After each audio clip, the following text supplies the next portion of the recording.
Welcome to the MobiPills setup tutorial. You can start the process by laying out your concentric rings with the rim side facing up. Next, what you want to do is stack your rings up nicely, starting from the biggest and going all the way down to the smallest one. Next, add some superglue to the base plate and push the smallest concentric ring into the glue. While the glue dries, push these two pieces together, firmly but carefully. The next step is to grab your main MobiPill body and flip it over so that the ring side is facing up.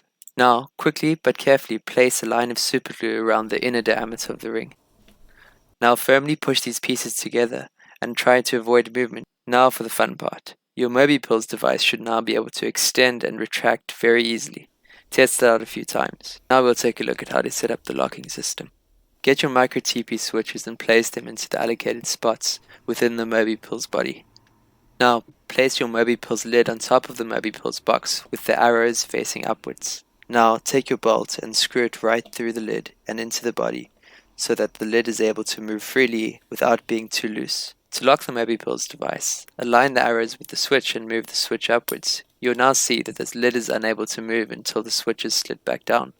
As you can see, you have the option of using 1 or 2 switches. You can manipulate the position of the lid depending if you want to take out a pill or lock the pill box.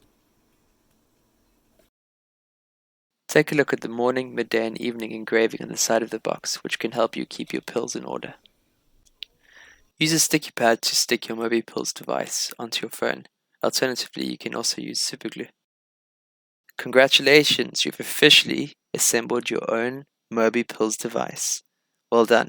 Please enjoy using all the features. Proudly brought to you by Team Organison of Trinity College Dublin.